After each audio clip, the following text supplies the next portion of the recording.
अगर आप चाहते हैं कि अगला वीडियो आपको सबसे पहले मिले, मेरे चैनल को सब्सक्राइब करें, घंटे को दबाएं, लाइक भी शेयर भी करें। जय गुरु। संत मत प्रचार। मैं तो आन पड़ी चौड़न के नगर, सत्संग बिना जिया तर से। कहते हैं कि कबीर साहब फरमा रहे हैं कि मैं चोर का नगरी में आ चुका हूं, सत्संग के लिए मैं तरसता हूं, सत्संग के लिए मैं तरस रहा हूं।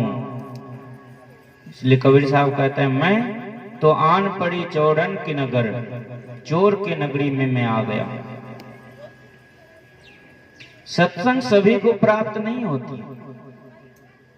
कहते हैं पुण्य के पूंजी जब बहुत जमा होते हैं तो कहते हैं सत्संग मिलते हैं।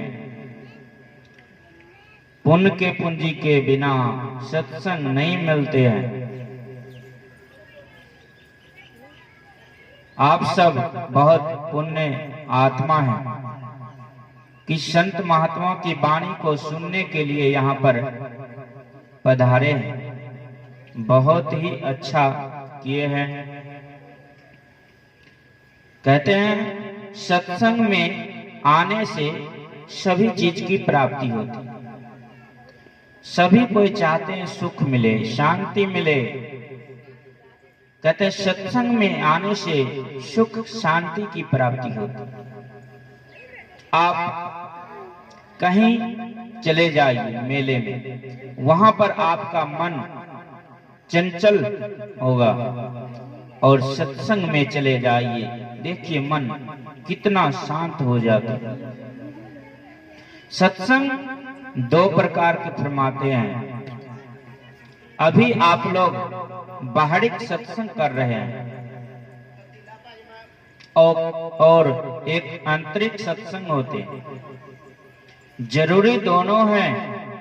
जिस तरह हम भोजन करते हैं तो पानी की जरूरत पड़ता है, उसी तरह बाहरी सत्संग भी चाहिए और आंतरिक भी चाहिए।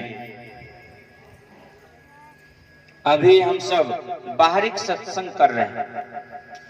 बाहरी सत्संग से ज्ञान होते हैं। बाहरी सत्संग से ज्ञान होते हैं। ज्ञान इस कहते हैं इस सत्संग में लाभ बहुत है, तुरंत मिलावे गुरु से।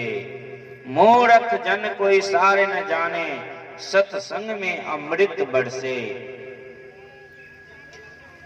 कहते हैं इस सत्संग में अमृत की धारा बह रही है। सभी कोई नहीं पी पाएंगे। जिनका पुण्य की पूंजी जमा है वही पिएंगे अमृत। कहते अमृत है बातों की बात, अमृत है संतों के पास। कहते हैं अमृत सभी को प्राप्त नहीं होते हैं। कहते हैं सत्संग ये बाहरिक तो करते हैं, आंतरिक सत्संग कैसे करेंगे? तो कहते हैं गुरु से भेद लेकर। कहते हैं आंतरिक सत्संग होगा कैसे? गुरु से भेद लेकर अगर अपने अंदर में साधन भजन करेंगे, सुमरन करेंगे, तो कहते हैं वो आंतरिक सत्संग हो रहे हैं। इसलिए कहते हैं कि समय गया फिरता नहीं, जत ही करो निज काम। जो बीता सो बीतिया, अब हूं गहूं गुरु नाम। संत मता बिनु गति नहीं, सुनो सकल दे कान। जो चाहो उद्धार को, बनो संत संतान। कहते हैं समय जो बीत गया वो तो बीत गया। मनुष्य का शरीर बहुत भाग से हम सबको मिला है। इस शरीर में रहकर अगर भक्ति भजन नहीं करेंगे तो कहते हैं फिर 84 में चले जाएंगे, उसमें बहुत दुख होगा। इसलिए कहते हैं मनुष्य का शरीर मिला है, आप भक्ति भजन करके कहते हैं इस लोक से जाएंगे तो बहुत लाभ होगा। यही आप सबके सेवा समय अनुसार का विशेषकर पूज्य गुरुजन से सुनेंगे, विशेष लाभ होगा। श्री सतगुरु महाराज की जय।